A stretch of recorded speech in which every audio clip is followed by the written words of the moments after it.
Est-ce que c'est facile de changer de vie à 40 ans? Bah non, c'est pas facile. Évidemment que c'est pas facile. Évidemment que ça fait peur. Évidemment que c'est challengeant. Évidemment que c'est terrifiant. Évidemment que on se dit mais où je vais? Mais évidemment que ça, on a la terreur qui nous serre le cœur, qui nous empêche d'avancer. Et c'est justement ça. Que si c'est la peur qui te gouverne, si c'est la peur qui te mène, et c'est ok, il n'y a pas de jugement là-dedans, mais comment dire, ça t'immobilise, ça te tétanise littéralement.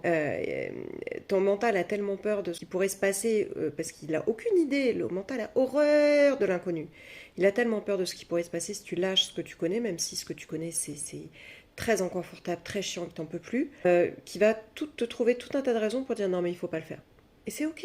Je veux dire, tant que tu n'es pas dans un espace de sécurité intérieure qui te permet de trouver en toi la force, l'ancrage, le calme pour te dire ok, j'y vais, j'avance, ça va être très compliqué. Tu vas être en stress et quand on est dans un changement, quand on a affaire à un changement pareil, crois-moi, il faut énormément d'énergie, énormément de force. Il faut pouvoir compter sur soi. Et si tu es en PLS, ben non, ce sera compliqué. Donc c'est ok. De toute façon, tout arrive au bon moment. J'ai envie de te dire, la vie va t'envoyer des scuds. Au bout d'un moment, ça va te réveiller, tu n'auras plus trop le choix. Tout ce que l'univers t'envoie, tout ce que tu traverses, c'est parce que tu es prêt à le traverser. Donc, pas de stress, de toute façon ça arrivera quand ça arrivera, ce sera toujours le bon moment.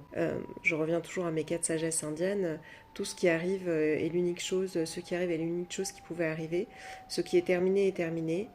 Euh, Chaque personne que vous rencontrez est la bonne personne et chaque moment est le bon moment. Voilà, donc en gros la question c'est pas est-ce que c'est facile, c'est est-ce que j'ai envie de rester coincé. Parce que attendre que ce soit facile, que ce soit possible, que les enfants soient grands, que ceci, que cela, c'est très louable, c'est des intentions de protection, mais c'est aussi et surtout une façon de ne pas avancer, une façon de ne rien faire. Alors j'ai l'air très donneuse de leçons comme ça, mais j'ai réellement tout quitté. C'est juste que j'ai rencontré le yoga et que le yoga, en fait, ça te permet très clairement et ça te fout des coups de pied au cul pour fuir les faux semblants. Et tu ne peux faire autrement que d'être vrai avec toi. Et être vrai avec soi, ça veut dire parfois faire des choix, poser des actes qui sont compliqués, qui sont douloureux, mais qui sont essentiels et vitaux.